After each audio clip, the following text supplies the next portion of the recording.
Саламатсыздар ма оқушылар? Отырыңдар. Көңіл күйлеріңіз қалай? Жақсы ма?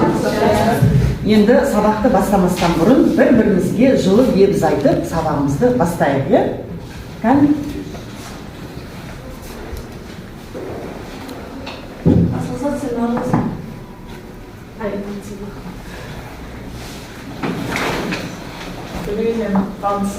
Нұржан, сен маңызсың. Кәне, қайталай. Сәттілік серігін болсын. Арсен Адам.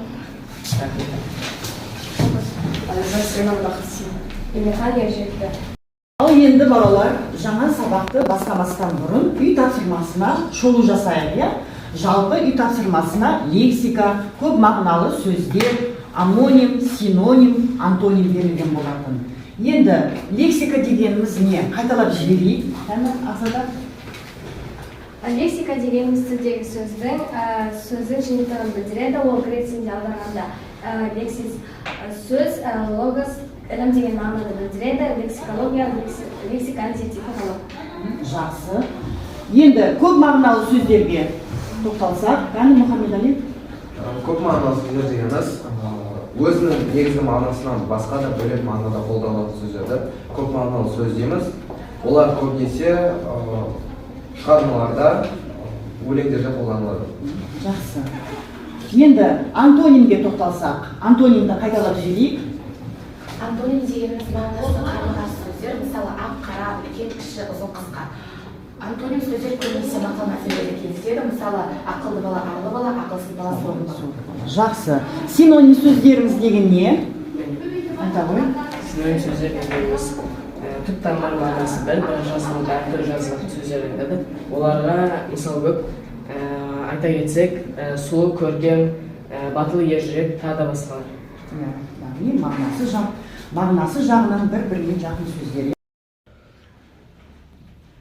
Ал балалар, бүгінгі өткен жаңа тақырыбымызға байланысты тапсырмаларды орындауға кірісейік. Бірінші тапсырмамыз лар, лер жалғауларын қолданып сөйлем құраймыз. Кәне, кім шығады? Шыға ғой. Лар, лер жалғауларын қолданып сөйлем құраймыз. Лар жалғауға. Қайтын ән қазақ, бір қазақтың бақыты мен бағына, баршаны мен қуат. Балалар есебіне алған кезде күніне 8 бала аштықтан қаза табатынын дәлелдеп отыр. Жақсы. Лер жалғауларын.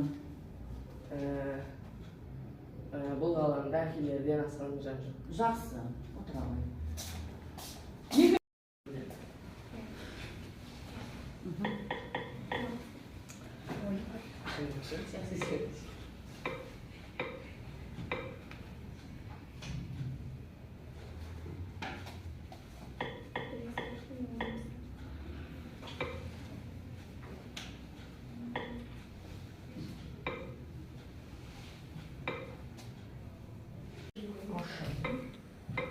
Дауыссыз.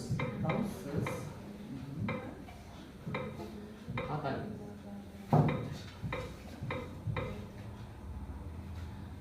Дыбысы дауысты. Жіңішке.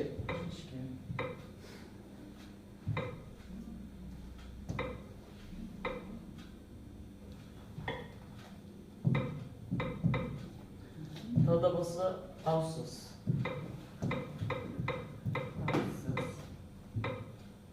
Қатар. Қатан.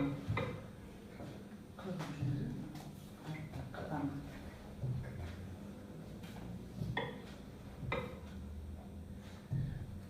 А дыбысы дауысты.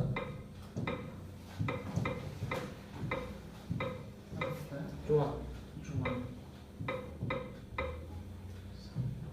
Бұл дыбысы дауыссыз қатар.